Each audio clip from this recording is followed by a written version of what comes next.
Ohayou gozaimasu! Je vous souhaite la bienvenue dans cet épisode des Alima Podcast, votre pause Japon.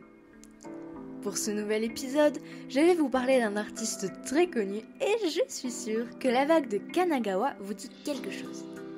Si jamais ce n'est pas le cas, ce n'est pas grave du tout, ça me permettra de vous faire découvrir cet artiste surnommé le vieillard fou du dessin, mais surtout connu sous le nom de Hokusai. On se retrouve tout de suite dans son univers et l'histoire de sa vie. Je vous souhaite une excellente écoute.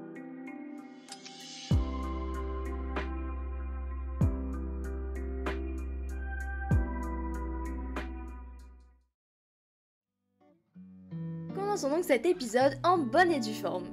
En premier lieu, il faut que vous sachiez que Hokusai aimait bien se donner plein de noms comme Shunro, Hokusai, Daito, Gakyojin Hokusai ou encore Hokusai Katsushita. Et pour avoir le nombre exact de noms qu'il possède, ils sont au nombre de 83. 83 noms pour appeler un artiste, c'est quand même énorme. Toutefois, celui qui revient le plus souvent est Hokusai tout simplement, malgré les 1001 variantes possibles. Cet artiste peintre a vécu à l'époque d'Edo, et même en ayant commencé à peindre à l'âge de 6 ans, il considère qu'il a vraiment commencé la peinture à partir de ses 50 ans.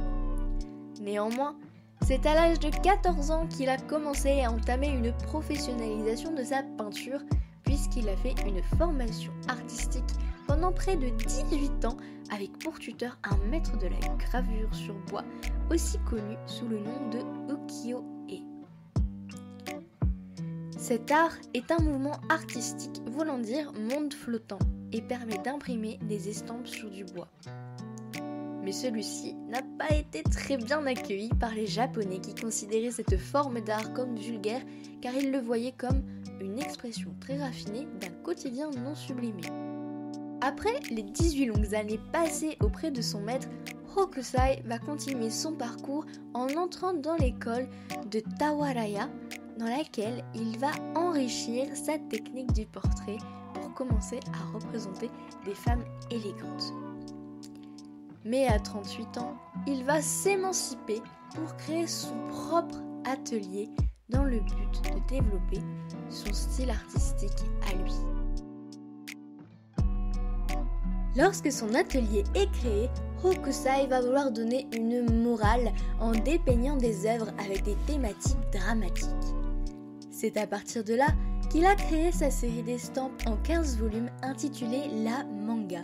Car oui, Hokusai est celui qui a inventé le mot manga, chose que je ne vous présente plus.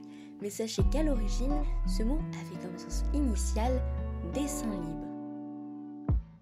Même s'il n'a pas peint que cela, il a majoritairement peint la nature car il souhaitait représenter la beauté, l'éclat et la richesse de cette nature.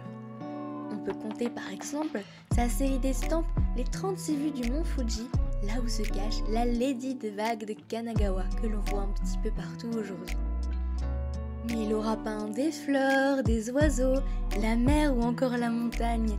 Et je pense que son message peut toujours nous atteindre aujourd'hui car je suis sûre qu'il a voulu nous dire de prendre le temps d'admirer la nature, de l'apprécier et de vivre en communion avec elle. Alors, même avec ça, ce vieillard fou du dessin était-il si fou selon vous ? Mais comme personne n'est éternel, Hokusai ne fait pas exception à la règle. Il va s'éteindre à l'âge de 89 ans où il aura eu une belle vie. Mais ce n'était pas assez pour lui car il souhaitait vivre jusqu'à l'âge de ses 130 ans, pensant que c'était à cet âge-là que son art aurait atteint son paroxysme. Mais même s'il n'avait pas la pleine puissance de son talent, cela ne l'a pas empêché d'influencer de grands artistes occidentaux comme Van Gogh, Cézanne, Monet ou encore Gauguin.